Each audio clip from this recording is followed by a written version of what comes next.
আজকে কিন্তু আমি দীপ্তলুচি পাতা নিতে আসছি। আর আজকের ভিডিও বানানোর কারণ হয়েছে একটা, আমি আর একটা ভিডিও যে বানিয়েছিলাম তখন আমি বলেছিলাম যে এই পাতাটার গুণাগুণ আমি জানি না, তাই বলতে পারতেছি না, কিন্তু এখন আমি এটা ব্যবহার করেছি এবং ভালো রেজাল্ট পেয়েছি। সেই জন্য ভাবলাম অল্প করে ভিডিও বানিয়ে আমার আপুদের সাথে শেয়ার করি, তাদেরও হয়তো কাজে লেগে যেতে পারে। তো এই পাতাটার গুণাগুণ আসলে বলে শেষ করা যাবে না। আমার প্রচণ্ড পরিমাণ চুল পড়ে গেছিলো, তো এইটা আমি কয়েকদিন ব্যবহার করার পরে ভালো রেজাল্ট পাইছি। তো ভাবলাম অল্প করে শেয়ার করি। ইদারিং আমি তো ভিডিও সেরকম দিতে আসি না, তো এইটাই পাতাটা নিতে আসছি ছাদে, তাই অল্প করে একটু ভিডিও বানিয়ে শেয়ার করলাম।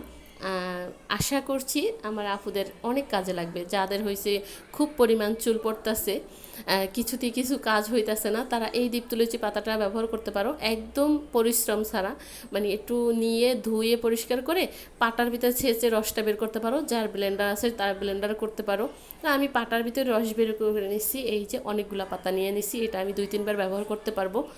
যাই হোক, এই যে খুব সুন্দর করে ধুয়ে পাটার ভিতরে রস বের করে নিচ্ছি। এর সাথে হয়েছে একটু লেবুর রস মিলাতে হবে আর শ্যাম্পু, এটা মিলিয়ে মাথায় দিয়ে 10 মিনিট বসে রেখে তারপর হয়েছে ধুয়ে ফেললেই একদম সুন্দর করে কিন্তু চুলটা হয়ে যাবে, শক্ত মজবুত হবে।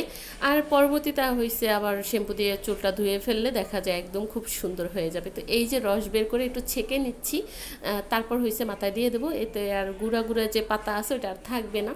আশা করছি আজকের ভিডিও তোমাদের ভালো লাগছে, ভালো লাগলে অবশ্যই আমার পেজটা ফলো দিবে। তো সবাই ভালো থাকবে।